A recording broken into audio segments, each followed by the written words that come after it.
तो Avengers doomsday में जितना इम्पोर्टेंट रॉबर्ट डॉनी जूनियर का कैरेक्टर है, चाहे वो डॉक्टर डूम हो या फिर आयरन मैन, जैसे कि कहा जा रहा है कि वो भी वापस आने वाला है, उतना ही इम्पोर्टेंट कैरेक्टर क्रिस इवंस के भी हैं। जैसे कि हम लोग बात करें मार्वल के फ्रेंचाइजी की, तो यहाँ पे 3 एक्टर्स का कॉन्ट्रैक्ट काफ़ी लंबे समय तक चलता है, जिसमें से नाम आता है रॉबर्ट डॉनी जूनियर का, क्रिस इवंस और क्रिस हेम्सवर्थ का भी। और ये तीनों की जो ट्रिनिटी है, यही Avengers infinity war end game को काफ़ी ज़्यादा अच्छा करी थी। और अब ऑडियंस वेट कर रही है एक नए चीज़ का, जो कि है captain America versus doctor Doom. क्योंकि कहा तो ये जा रहा है, जैसा कि हम लोग ने एवेंजर्स एंड गेम में देखा था, कि कैप्टन स्टीव रॉजर्स ने इन्फिनिटी स्टोन्स को रख के एक बहुत बड़ा कदम उठाया था। उन्होंने फाइनली ये डिसाइड किया कि वो अपनी लाइफ पैगी कार्टर के साथ बिताएंगे। और यहीं से कहा जाता है कि इनकर्जन की शुरुआत हुई।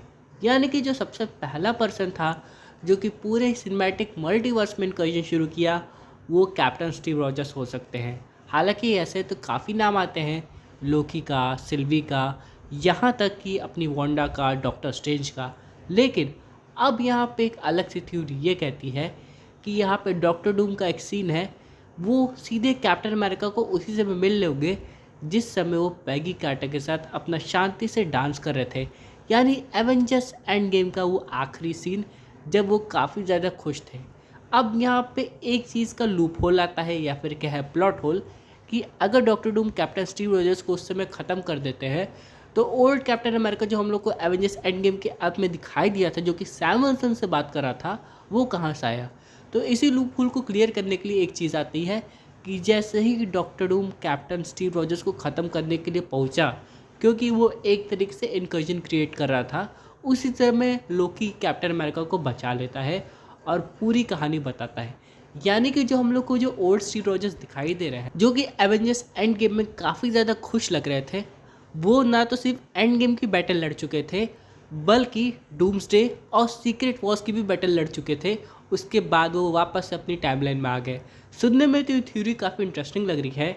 यानी कि कैप्टन अमेरिका एक ऐसे वॉरियर हैं जो कि सारे इवेंट से गो थ्रू होके, ओल्ड होके, उस टाइमलाइन में आके सैम विल्सन से बातें कर रहे थे।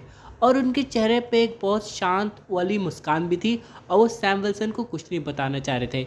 यही एक इम्पॉर्टेंट रीज़न हो सकता है कि फिर उसके बाद वो कैप्टन स्टीव रॉजर्स हम लोग को आगे जाके मार्वल सिनेमैटिक यूनिवर्स की किसी भी मूवी में नहीं दिखा दिए। और ऑफिशियली मार्वल ही कंफर्म भी नहीं करता है कि ओल्ड स्टीव रॉजर्स अभी ज़िंदा है कि नहीं। तो इसका भी खुलासा हम लोग को डूम्सडे में पता चल जाएगा। लेकिन हाँ, ये थ्योरी काफ़ी ज़्यादा पावरफुल है, जहाँ एक तरफ रॉबर्ट डॉनी जूनियर का डॉक्टर डूम उन्हें मारने आ रहा है, वही लोकी बचा लेता है। तो कैप्टन अमेरिका के क्या एक्सप्रेशन रहेंगे।